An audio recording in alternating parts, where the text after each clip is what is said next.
Hi there. It's a Q&A for today day. That's a mouthful, isn't it? Q&A for today day. But I've been fielding some questions from some of you. And one that seems to be of interest is, why do we have different gospel accounts that don't agree with each other all the time? Or why are some things found in some of the one or more of the gospels and not in the others? Or maybe just one and not the others. We have 4 gospels in the canon of the Bible: Matthew, Mark, Luke, and John. That's not the order in which they were written. Mark was the first one, written somewhere in the 70s, just to put it in context, because this is part of the reason they are different. So Jesus lived, let's say, in the first 30 years, with the crucifixion somewhere around 30 or 33 CE, Common Era. And you go through the 30s, the 40s, the 50s, the 60s, and it's not until the 70s that the first gospel account is written down, and that's Mark. Go, go, go. And that's Mark in the 70s. And then 10 years after that, we get Luke and Matthew. And then another 10 or 15 years after that, we get John. So they're written after a great span of time here, from the 30s to the 70s. Before the first one was written. And if you look at them, Mark is the shortest. It's like, just the facts, ma'am, just the facts. And there's no birth narrative, for instance. There's no birth story in Mark. It begins with Jesus' baptism by John and just talks about his public ministry, those 3 or thereabouts 3 years. And then you have Matthew and Luke, which were written afterwards, and they have some things that were in Mark, and then they have some things that are unique to themselves, and then they have some things that are verbatim in all 3 of them, verbatim words from Jesus. We have no written source for that, but we can deduce the fact that it's word for word in those 3 accounts, that there was another written document where those things were scribed down, the sayings, and we call that source Q. It stands for the German word Quelle, which means source. So there's this missing Q document. Sounds very spy-ish, doesn't it? Espionage.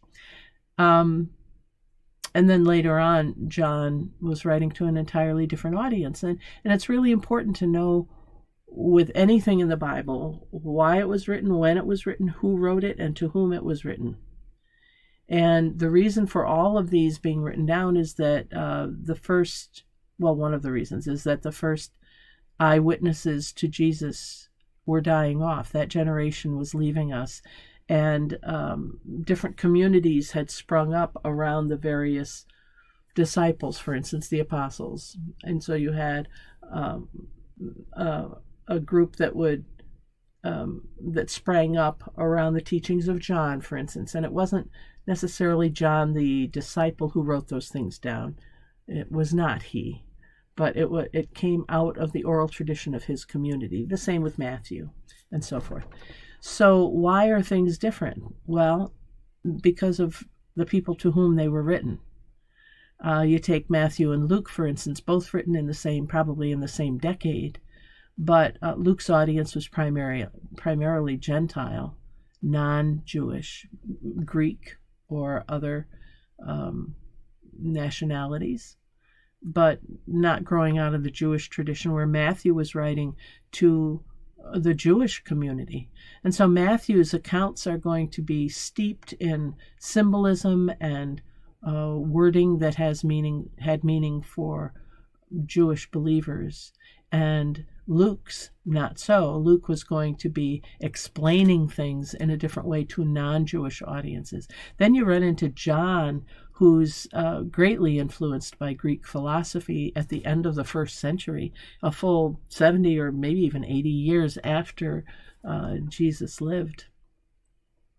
And they could understand the events in Jesus' life very differently with that hindsight. Hindsight's 20/20. So they could look back and say, oh, that was the meaning of this, and that was the meaning of this. And so when he said this, he probably meant this.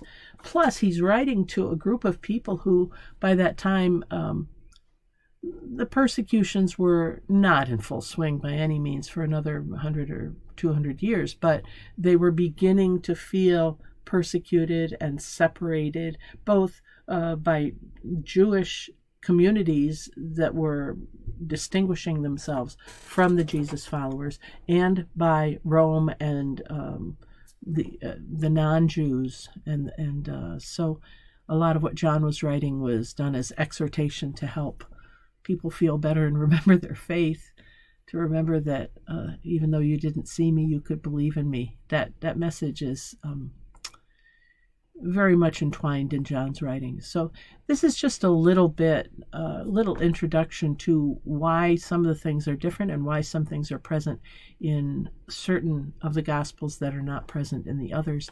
I'll try to supplement all of this by putting some things up on the screen. If I'm successful in editing it in, you will have seen those already, to see how each had its own formative essence, but that it was influenced by the other things. And those first three, Mark, Matthew, and Luke, had a lot in common, and so they are called the synoptic Gospels. Same root word as synonym, meaning the same as. There's a likeness there. The synoptic Gospels have a lot in common. John approaches Jesus in a very different way. So, if you have nothing to do, especially this summer, I would just take a read through. Find a Bible that's easy for you to read and understand. We talked about that earlier in this series. But find something that's in the language you can read. It might be the Message or the Voice or English version translation, something that you can just read and not get caught up on the language, and take a read through of the four Gospels and see how they're different, because the chances are that each would speak to you at a different time in your life.